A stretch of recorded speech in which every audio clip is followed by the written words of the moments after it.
Hai semua, Assalamualaikum. Hari ini kita akan belajar tajuk Trigonometri 1 dalam subtopik 7.2 panjang lengkuk. Okey, apa itu panjang lengkuk? Lengkuk ialah sebahagian daripada lilitan bulatan yang dibatasi oleh dua titik. Lengkuk minor ialah lengkuk yang panjangnya kurang daripada semi-bulatan, manakala lengkuk major ialah lengkuk yang panjangnya melebihi semi-bulatan. Seperti yang berajah berikut, garisan berbentuk warna biru itu adalah lengkuk major, manakala garisan warna ungu adalah lengkuk minor. Okay. Bagaimana cara untuk mengira panjang lengkuk? Seperti anda lihat, formula untuk mengira panjang lengkuk adalah S sama dengan R theta, di mana S merupakan panjang lengkuk, R merupakan radius ataupun jejari, dan theta adalah sudut dalam radian. Baik, mari kita cuba berapa sentuh soalan. Carikan panjang lengkuk rajah di bawah. Rajah menunjukkan jejarinya adalah 5 cm dan sudutnya adalah 80 darjah. Langkah pertama, tukarkan sudut theta dalam radian, iaitu 80 darjah darab pi per 180 darjah, dan kita akan mendapat 4/9 pi. Langkah kedua, masukkan semula nilai ke dalam formula S sama dengan R theta, dan kita akan dapat jawapan 20/9 pi ataupun 6.98 cm. Seterusnya, cari panjang lengkuk satu bulatan jika diberi jejarinya adalah 3 cm dan sudut 50 darjah. Dan B, cari panjang lengkuk rajah tersebut. Baik, kita jawab dulu soalan A. Langkah pertama, tukarkan sudut theta dalam radian. Diberi 50 darjah, iaitu 50 darab dengan pi per 180 darjah, dan kita akan mendapat 5/18 pi. Dan langkah kedua, masukkan nilai ke dalam formula S sama dengan R theta, dan kita akan mendapat jawapannya 5/6 pi ataupun 2.62 cm.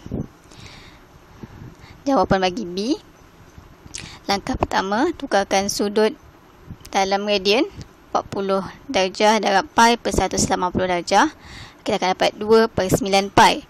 Langkah kedua, masukkan semula ke dalam formula S sama dengan R theta, dan kita akan mendapat jawapan 8/9 pi atau 2.80 cm. Selain menggunakan formula, kita juga boleh mengira panjang lengkuk menggunakan perisian geometri sketchpad.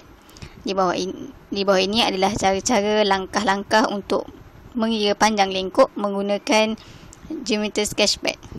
Saya akan tunjukkan satu contoh menggunakan perisian geometri sketchpad kepada anda, dan anda boleh buat kemudian. Baiklah, mula-mula buka perisian geometri sketchpad. Okey, langkah pertama, pergi kepada graph, grid form, dan pilih square grid.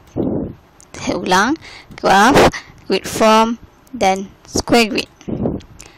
Kemudian pilih bulatan, kompas tool, dan buat satu bulatan bermula daripada titik tengah hingga ke jejarinya 5, seperti contoh soalan 1.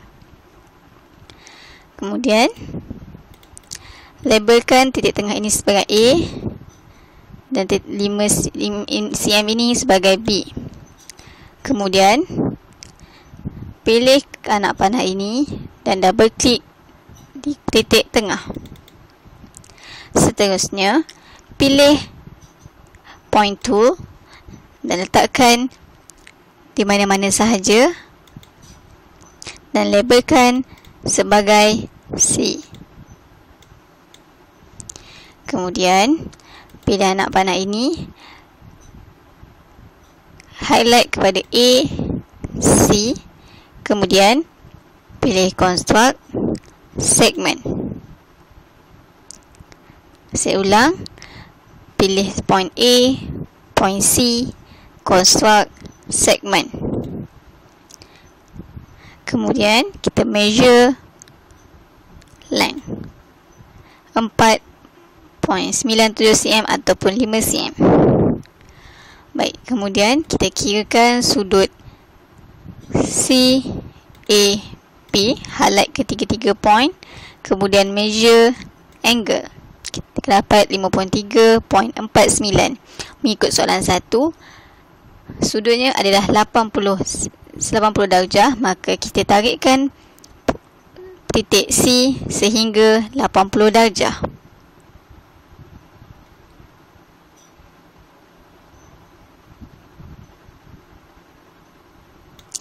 Okey. Kemudian highlightkan point C, point B dan bulatan. Kemudian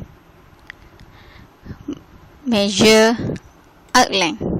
Kita akan dapat panjang lengkuk antara C ke B adalah 6.96 cm.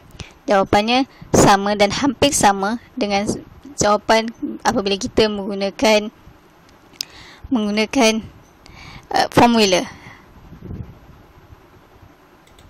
Okay, anda boleh cuba menggunakan PNCSP ini untuk membuat contoh soalan 2A dan 2B.